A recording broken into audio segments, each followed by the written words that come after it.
सभी साथियों को नमस्कार। जैसा कि हम कल कर रहे थे हमारी इंडियन पॉलिटी में गवर्नमेंट ऑफ इंडिया एक्ट 1909, जिसको पार्लियामेंटो सुधार भी कहा जाता है, उसी सीरीज में हम आज करते हैं गवर्नमेंट ऑफ इंडिया एक्ट 1919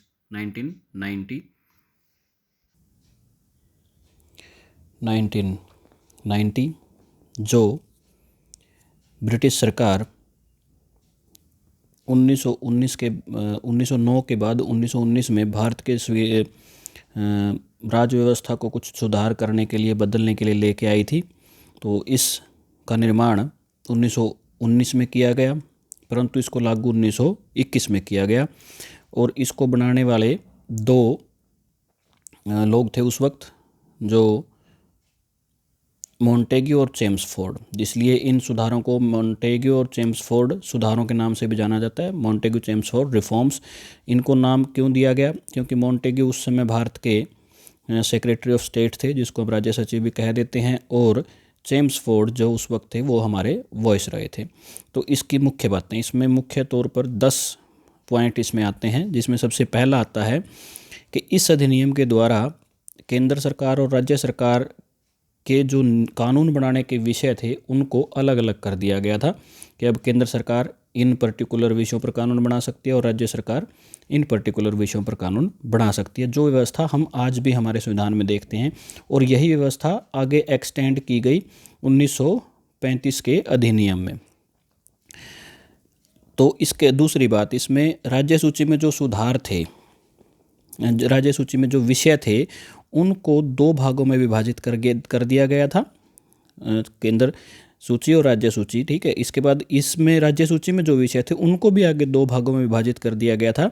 एक को हम कहेंगे हस्तांतरित विषय और दूसरे को आरक्षित, मतलब एक ट्रांसफर्ड सब्जेक्ट्स और दूसरा रिजर्व सब्जेक्ट। ट्रांसफर्ड सब्जेक्ट पे कौन कानून बना सकता था? हर राज्य के लिए उस वक्त आज की तरह ही अंग्रेजों ने गवर्नर्स लगाए हुए थे। तो जो ट्रांसफर सब्जेक्ट थे उन पर कानून बनाने के लिए गवर्नर और काउंसिल के मिनिस्टर्स कानून बना सकते थे, परंतु ये जो काउंसिल के मिनिस्टर थे ये राज्य की विधानसभा के लिए रिस्पॉन्सिबल थे। और जो रिजर्व सब्जेक्ट थे इन पर गवर्नर और कार्यपालिका कानून बना सकती थी, जो कार्यपालिका विधानसभा के लिए रिस्पॉन्सिबल नहीं थी। तो ये बड़े कन्फ्यूजिंग सी बातें थी कि गवर्नर दोनों में कानून बनाएगा, मिनिस्टर्स बनाएंगे, कार्यपालिका बनाएगी। इसलिए ये इसको इन्होंने द्वैध शासन का नाम दिया गया। मतलब इसमें द्वैध शासन का नाम दिया कि भाई 2 शासन व्यवस्थाएं आप एक ही राज्य में क्यों बना रहे हैं, कानून बनाने वाले 2 आदमी आप एक ही राज्य में क्यों रख रहे हैं। इसलिए भी इसको ज़्यादा सी इस व्यवस्था को, द्वैध शासन प्रणाली को ज़्यादा सा उन दिनों में कोई कामयाबी नहीं मिली थी। तीसरी इसमें बात है कि इस अधिनियम के द्वारा देश में पहली बार 2 सदनीय व्यवस्था इंट्रोड्यूस की गई। मतलब ड्यूअल 2 सदनीय व्यवस्था इसमें इंट्रोड्यूस की गई, जिसका हम बात करते हैं कि बायकैमरलिज्म, इंग्लिश में इसको हम कहेंगे बायकैमरलिज्म इंट्रोड्यूस किया गया, जिसके अनुसार अब सेंट्रल लेजिस्लेटिव की 2 भाग होंगे, एक लोकसभा और एक राज्यसभा, जो आज भी हम देखते हैं हमारी संसदीय व्यवस्था। बेसिकली संसदीय व्यवस्था जिसमें 2 सदन होंगे, एक लोकसभा और एक राज्यसभा। 1919 में इन्होंने इंट्रोड्यूस किया था, जो आज भी हमारे पास चल रहा है। और इन दोनों सदनों के जो प्रतिनिधि होंगे वो डायरेक्ट लोगों के द्वारा चुने जाएंगे। मतलब प्रत्यक्ष चुनाव प्रणाली का भी यहाँ पहली बार इतने लार्ज स्केल पर इंट्रोड्यूस किया गया था। तो वही व्यवस्था हम आज भी देखते हैं। नेक्स्ट इसमें पॉइंट आ जाता है, इसके अनुसार वायसराय की जो एग्जीक्यूटिव काउंसिल है, जिसको कार्यकारी परिषद कहते हैं, उसमें 6 सदस्य होते थे। उन 6 में से अब 3 सदस्य भारतीय होने जरूरी हैं। पहले ऐसी कोई कंडीशन उस पर नहीं थी, अब लेकिन वो भारतीय होने जरूरी हैं। और इसके बाद इसका 5वां पॉइंट आ जाता है इस व्यवस्था के अनुसार या इस अधिनियम के अनुसार सांप्रदायिक आधार पर कम्युनल रिप्रेजेंटेशन दिया गया। किनको? सिखों को, भारतीय ईसाइयों को, और एंग्लो इंडियंस को, और यूरोपियंस को। ठीक है, इसके लिए एक अलग से निर्वाचन के सिद्धांत का जो पहले इन्होंने कम्युनल रिप्रेजेंटेशन दिया था उसको आगे बढ़ाया इन्होंने दूसरी कम्युनल एंटिटीज़ को देकर। इसमें 6th पॉइंट आ जाता है। इसके बाद इन्होंने जिन लोगों के पास ज़्यादा धन है, संपत्ति है, टैक्स जो ज़्यादा देते हैं, या कुछ लोग ज़्यादा पढ़े लिखे हैं, या कुछ लोग ऊंचे पदों पर हैं यूनिवर्सिटीज़ में या और कहीं पर, उन लोगों को भी इन्होंने मताधिकार दिया, मत डालने का अधिकार इन्होंने दिया था। इसके बाद 7वां पॉइंट आ जाता है, इन्होंने एक नया ऑफिस लंदन में बनाया, high commissioner for India in London के नाम से, जो रिस्पॉन्सिबल होगा लंदन की पार्लियामेंट के लिए डायरेक्ट इंडिया से कम्युनिकेट करने के लिए। भारत में ब्रिटिश सरकार से और इंग्लैंड में ब्रिटिश सरकार के बीच में एक कड़ी जोड़ने के लिए उन्होंने एक हाई कमिश्नर फॉर इंडिया नाम से एक ऑफिस बनाया। इसके बाद 8वां पॉइंट इसमें है कि इन्होंने लोक सेवा आयोग, सेंट्रल पब्लिक सर्विस कमीशन का गठन किया, जिसके तहत ये अपने जो एडमिनिस्ट्रेशन है उसको और अच्छा चला सकें with the help of Indians. ये एक ज़रूरी इनको समझ में आ गई थी बात, और इन्होंने ऐसा किया, और यह ओपन तो उन्होंने पहले भी कर दिया था।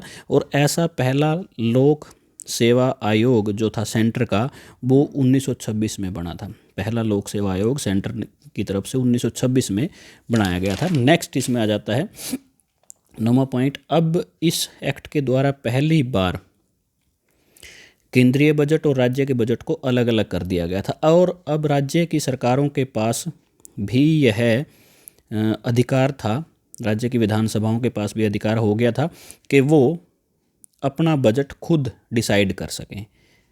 ये एक नई चीज़ इन्होंने उस वक्त की थी। और इसके बाद इन्होंने डिसाइड किया कि एक आयोग बनाया जाएगा जो हर 10 साल के बाद अपनी रिपोर्ट सबमिट करेगा, प्रोग्रेस रिपोर्ट बेसिकली सबमिट करेगा। 10वां पॉइंट इसमें आ जाता है, इस अधिनियम के द्वारा एक आयोग का गठन किया जाएगा, जिसको वैधानिक आयोग कह लो, आयोग बनाया जाएगा जो हर 10 साल के बाद अपनी एक रिपोर्ट सबमिट करेगा।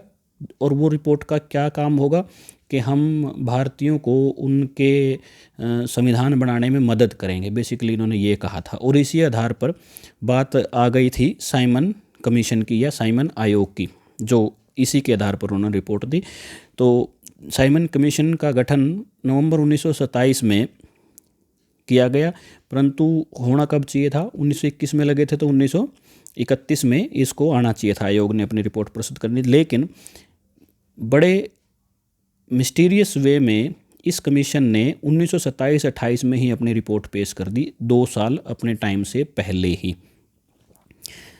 और इस कमीशन को में सारे के सारे ब्रिटिश अधिकारी थे, अंग्रेज़ ही थे, भारत का इसमें कोई भी सदस्य नहीं लिया गया।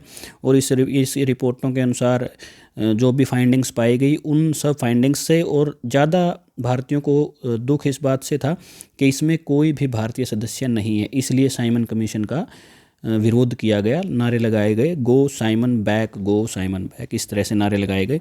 और भारतीय लोगों के साथ फिर बाद में बैठकर भारतीय नेताओं के साथ मिलकर 3 गोलमेज सम्मेलन इन्होंने किए जी। और उसमें जो फाइंडिंग्स पाई गई, उसमें जो सुधार पाए गए, संवैधानिक सुधार जो किए जाने थे, उनको फिर इन्होंने 1935 के एक्ट में शामिल किया। यहाँ पर मुख्य बात एक मेंशन करने के लिए आ जाती है कि इसी साइमन कमीशन का विरोध करते हुए लाला लाजपत राय 1928 में लाठीचार्ज में मारे गए थे। तो ये आज का हमारा भारतीय संविधान अधिनियम, भारतीय सरकार अधिनियम 1919 जो पूरी डिटेल से हमने किया। इसकी कोई आपको अगर क्वेश्चन हो आपका तो आप कमेंट करके पूछ सकते हैं। और नेक्स्ट हम Indian government of India act 1935 अगली वीडियो में करेंगे। Thank you.